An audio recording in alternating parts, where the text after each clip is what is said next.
नमस्कार दोस्तों, स्वागत है आपका आपके अपने यूट्यूब चैनल अन्वित शिक्षा पर। दोस्तों, सीबीएसई ने आपकी टर्म 2 के लिए आपके डिफरेंट सब्जेक्ट की जो सैम्पल क्वेश्चन पेपर्स हैं वो इशू कर दिए हैं। तो ये सैम्पल पेपर्स जो हैं वो आपके लिए बहुत हेल्पफुल होने वाले हैं, क्योंकि इनकी हेल्प से ही आप जान पाएंगे कि आपका किस तरह का एग्ज़ाम, किस तरह का क्वेश्चन पेपर टर्म 2 में आने वाला है। तो आज हम करने वाले हैं क्लास 12th हिंदी इलेक्टिव यानी हिंदी ऐच्छिक का आपका सैम्पल क्वेश्चन पेपर टर्म 2 के लिए। तो चलिए शुरू करते हैं। दोस्तों, ये सैम्पल क्वेश्चन पेपर, मेरे पास क्वेश्चन के साथ साथ इसके आंसर्स भी अवेलेबल हैं, तो आप सैम्पल क्वेश्चन पेपर को देखें और फिर हम आंसर्स पर भी चर्चा करेंगे। सबसे पहले सामान्य निर्देश, मैं अपने हर वीडियो में कहती हूँ कि आप जब भी पेपर देने जाएँ, चाहे टर्म 1 के लिए हो या टर्म 2 के लिए, आप निर्देशों को ज़रूर ध्यान से पढ़ें। पहला निर्देश, सामान्य निर्देशों को सावधानीपूर्वक पढ़िए। प्रश्न पत्र में वर्णनात्मक प्रश्न पूछे गए हैं, यानी कि आपका हिंदी का जो पेपर आने वाला है वो पूरी तरीके से डिस्क्रिप्टिव होने वाला है। इस प्रश्न पत्र में कुल 9 प्रश्न हैं, 2 खंडों में विभाजित है और आंतरिक विकल्प भी दिए गए हैं, यानी कि चॉइसेस भी हैं। तो आप ध्यानपूर्वक पढ़ें और फिर करें। पहला क्वेश्चन, खंड क और खंड क का आपका पहला क्वेश्चन, निम्नलिखित दिए गए 3 शीर्षकों में से 3 में से किसी एक पर आपको लिखना है 150 शब्दों में। 150 शब्दों का मतलब है कि लगभग 150 शब्दों में, यानी कि 150 में आप 140 भी लिख सकते हैं और 160 तक भी उसको ले जा सकते हैं। तो आपके पास 3 टॉपिक हैं, बारिश की वह सुबह, मेरे बगीचे में खिला गुलाब और विद्यालय में मेरा प्रिय कोना। तीनों में से आपको किसी एक पर लिखना है लगभग 150 शब्दों में। क्वेश्चन नंबर 2, इसमें आप अपने विद्यालय के खेल के कप्तान हैं। टोक्यो ओलंपिक और पैरा ओलंपिक में भारतीय प्रदर्शन से अति उत्साहित हैं। खेलों के प्रति रुचि जागृत करने के लिए अपने विचार व्यक्त करते हुए लगभग 120 शब्दों में किसी समाचार पत्र के संपादक को पत्र लिखिए। यानी कि आपका ये आपको पत्र लिखना है संपादक के नाम, या फिर अथवा का मतलब है चॉइस, दोनों में से आपको कोई एक करना है। आप निवासी कल्याण संघ रेजिडेंट वेलफेयर एसोसिएशन के अध्यक्ष मुकेश बदरप्पा हैं, यानी कि आपको अपना नाम इस्तेमाल नहीं करना है, खुद को मुकेश बदरप्पा मानते हुए आपको पत्र लिखना है। नगर विकास प्राधिकरण के सचिव को अपने क्षेत्र के पार्क के समुचित विकास के लिए लगभग 120 शब्दों में पत्र लिखिए। क्वेश्चन नंबर 3, निम्नलिखित प्रश्नों के उत्तर लगभग 50 शब्दों में आपको लिखने हैं। कहानी में पात्रों के चरित्र चित्रण का क्या स्थान होता है, अथवा नाटक क्या होता है और ये कहानी से किस प्रकार भिन्न है। दोनों में से कोई एक प्रश्न आपको करना है, लगभग 50 शब्दों में उत्तर लिखना है। नेक्स्ट क्वेश्चन, समय का बंधन सभी के लिए आवश्यक है। नाटक लिखने के लिए समय के बंधन का औचित्य स्थापित करें, अथवा का आप जरूर ध्यान रखें, कहानी का कथानक क्या होता है, उदाहरण सहित स्पष्ट करें। दोनों में से कोई एक प्रश्न आपको करना है। नेक्स्ट क्वेश्चन नंबर 4, निम्नलिखित प्रश्नों के उत्तर लगभग 50 शब्दों में ही आपको ये लिखने हैं और ये आपका 5 अंक का प्रश्न है। माना जाता है कि पत्रकारिता जल्दी में लिखा गया साहित्य है। क्या आप इस कथन से सहमत हैं? इस संदर्भ में अपने विचार तर्कपूर्ण ढंग से प्रस्तुत करें। अगर आप सहमत हैं तो क्यों सहमत हैं, आपको तर्क देने हैं। अथवा या फिर पत्रकारीय लेखन का सबसे जाना पहचाना रूप समाचार लेखन है, समाचार को कैसे लिखा जाता है, आपको ये बताना है। और इसका ख खंड, बीट रिपोर्टिंग और विशेषीकृत रिपोर्टिंग में क्या अंतर है। दोस्तों, ये बहुत इंपॉर्टेंट क्वेश्चन है। ये पिछले साल भी पूछा गया था बच्चों से, पिछले साल की परीक्षा में भी। बीट रिपोर्टिंग और विशेषीकृत रिपोर्टिंग में अंतर आपको बताना है। अथवा स्तंभ लेखन क्या है, स्पष्ट कीजिए, या फिर स्तंभ लेखन क्या है, आप ये प्रश्न करें। इसके बाद नेक्स्ट आपकी आ जाती है पाठ्य पुस्तक, आपका खंड ख आ जाता है। पूरक पुस्तक और पूरक पाठ्य पुस्तक और पूरक पाठ्य पुस्तक, यानी कि अंतरा और अंतराल। अब इससे संबंधित प्रश्न आपसे पूछे जाएंगे। क्वेश्चन नंबर 5, किन्हीं 2 प्रश्नों के उत्तर लगभग 50-60 शब्दों में आपको लिखने हैं। निम्नलिखित पंक्तियों में निहित काव्य सौंदर्य स्पष्ट करें। पुल की शरीर सभा भय ठाड़े, नीरज नयन नेह जल बाड़े, कहब मोर मुनि नाथ निबाहा, एहि ते अधिक कहो मैं कहा। पंक्तियां पढ़कर आपको याद आ रही होंगी, भरत राम का प्रेम, तुलसीदास जी की लिखी पंक्तियां हैं। इनका काव्य सौंदर्य आपको बताना है। ख पर चलेंगे। क्वेश्चन नंबर 6, आशय स्पष्ट कीजिए। इन पंक्तियों का आपको आशय लिखना है। जन्म अवधि हम रूप निहारल, नयन न तिलपति भेल, सेहो मधुर बोल्स ना वही, सोनल सुश्रुति पथ परस ना गेल। इन पंक्तियों का आशय स्पष्ट करना है। आप आशय स्पष्ट करना अवश्य जानते होंगे, या फिर आप इस बारे में अपनी अध्यापिका से चर्चा करें। और ग खंड है, 12 मासा का प्रतिपाद्य स्पष्ट करें। ऊपर ऑप्शंस में आपके निर्देशों में लिखा हुआ था कि आपको कोई 2 प्रश्न करने हैं, यानी कि इन तीनों में से आपको कोई 2 का उत्तर देना है। चॉइस का आप ज़रूर ध्यान रखें। अगला प्रश्न, निम्नलिखित में से किसी एक प्रश्न का उत्तर 30-40 शब्दों में लिखिए। यानी कि नीचे जो 2 प्रश्न ये दिए गए हैं, इनमें से कोई एक आपको करना है। अपने द्वारा इस सत्र में पढ़ी किन्हीं 2 कविताओं में प्रयुक्त अलंकारों के महत्व को बताएं। यानी कि टर्म 2 में आपने जो कविताएं पढ़ी हैं, उनमें से किन्हीं भी 2 कविताओं में आपको अलंकारों का महत्व बताना है। है क्वेश्चन, वियोगावस्था में सुख देने वाली वस्तुएं भी दुख देने लगती हैं, गीतावली में संकलित पदों के आधार पर बताएं। क्वेश्चन नंबर 7, किन्हीं 2 प्रश्नों के उत्तर आपको करने हैं लगभग 50-60 शब्दों में। जहां कोई वापसी नहीं, पाठ के लिए कोई दूसरा शीर्षक लिखें तथा इसे चुनने के लिए अपने तर्क दें। इसके लिए आप क्या दूसरा शीर्षक लिख सकते हैं वो बताना है। और असगर वजाहत द्वारा लिखी लघु कथाओं में से कौन सी लघु कथा आपको सर्वाधिक प्रभावित करती है और क्यों, स्पष्ट कीजिए।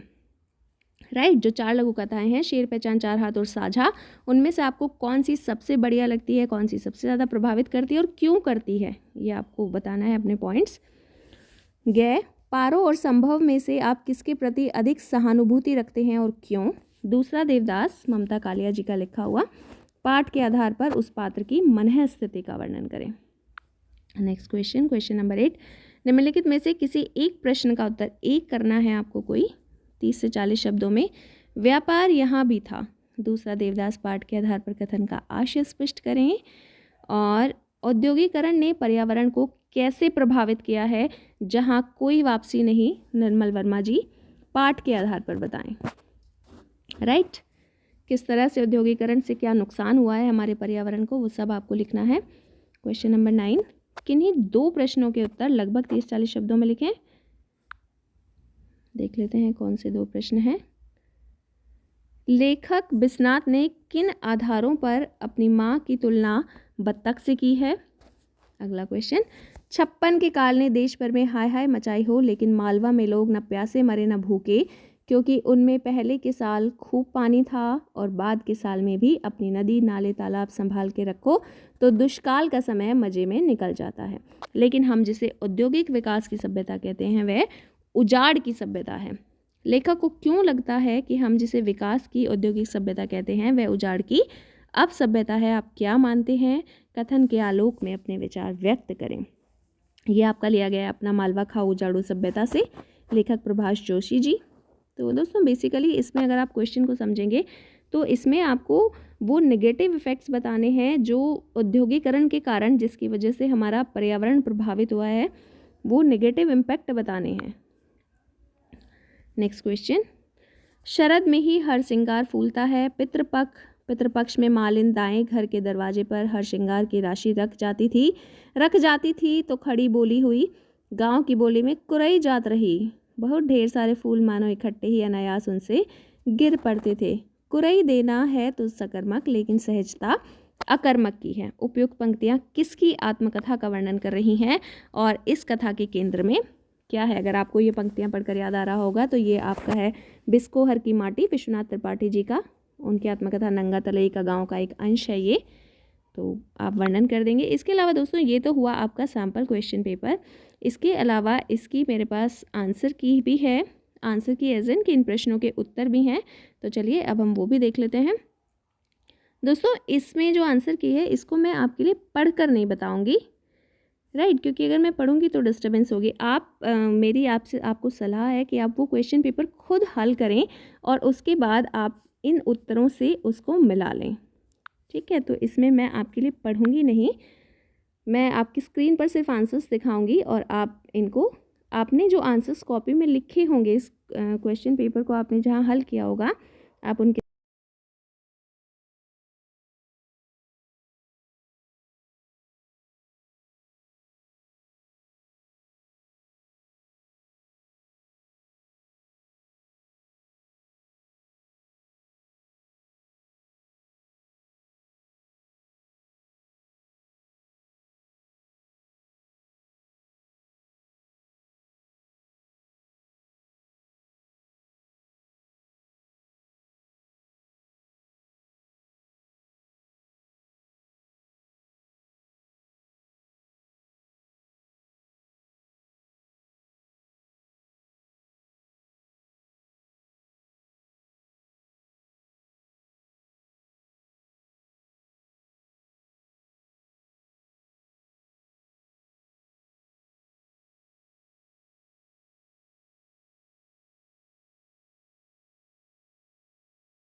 दोस्तों ये है आपका अपना चैनल अन्वित शिक्षा। लाइक करें, शेयर करें और सब्सक्राइब तो ज़रूर करें।